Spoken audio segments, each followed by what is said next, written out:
పరిశుద్ధుడైన యేసయ్య నామాన్ని బట్టి మీ అందరికీ కూడా వందనాలు తెలియజేస్తూ ఉన్నాను.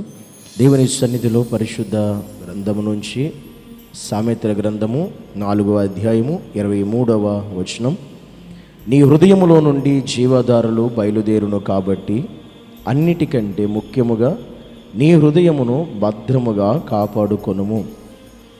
దేవుడు మాట్లాడుతున్న విషయం ఈరోజు ఏంటంటే భద్రపరుచుకో అని దేవుడు మాట్లాడుతున్నాడు.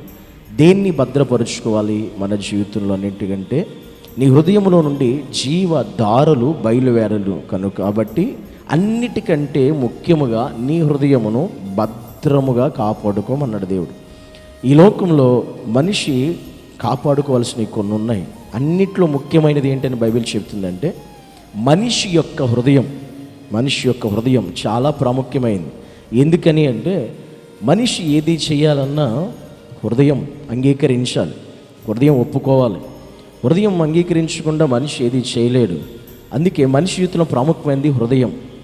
అందుకే దేవుడు అన్నాడు, మన హృదయంలో నుండంట జీవదారులు బయలు వెళ్తాయంట. అందుకనే మనం ఏం చేయాలంటే అన్నిటికంటే ముఖ్యంగా మన హృదయాన్ని భద్రంగా కాపాడుకోవాలండి. అంటే మన హృదయం పాడవకుండా, చెడిపోకుండా, చెదరిపోకుండా, మలినము కాకుండా దాన్ని చాలా జాగ్రత్తగా భద్రంగా కాపాడవలసిన బాధ్యత మనదే. ఎందుకంటే ఆ హృదయమే కనుక చెడిపోయిందా, పాడయిందా, పక్క చెడు అనేది హృదయంలోకి వచ్చిందా, నీ జీవితం అంతా చీకటిగా మారిపోద్ది, నీ బ్రతుకంతా మలినమైపోద్ది, నీ పరిస్థితి అంతా మారిపోయే అవకాశం ఉంది. అందుకే నా జీవితంలో అతి ప్రాముఖ్యమైనది ఏంటంటే మన హృదయాన్ని మనం భద్రంగా కాపాడుకోగలగాలి, భద్రం చేసుకోవాలి. అందుకే దేవుడు నిజంగా ఈ లోకంలో మనుషుని దేవుడు ఏమీ అడగల.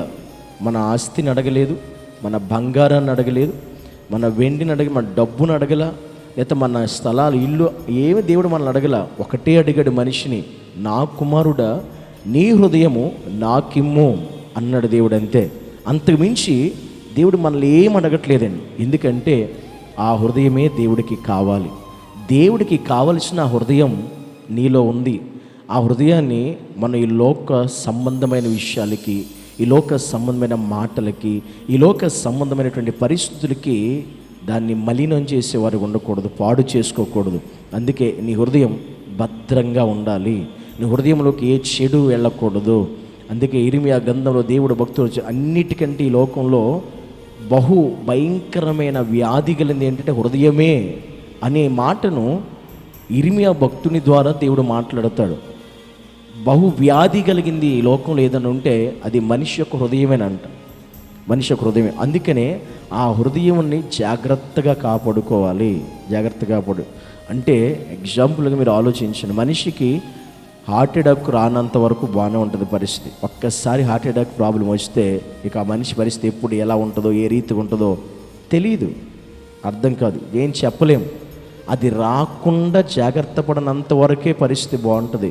ఒక్కసారి అది అటాక్ అయ్యాక తర్వాత పరిస్థితులు మనం అంచనా వేయలేము, చెప్పలేము. అలాగే క్రైస్తవులుగా, దేవుని బిడ్డలుగా నీ హృదయం ఎంతకాలం మంచిగా ఉంటుందో, ఎంతవరకు అది బాగుంటుందో అంతవరకు నువ్వు బాగుంటావు. ఎప్పుడైతే ఆ హృదయం నువ్వు కాపాడుకోకుండా దాన్ని చెరుపుకుంటావో, ఆ హృదయంలోకి లోకాన్ని తీసుకొస్తావో, నీ హృదయంలో దేవుడే ఉండాలి.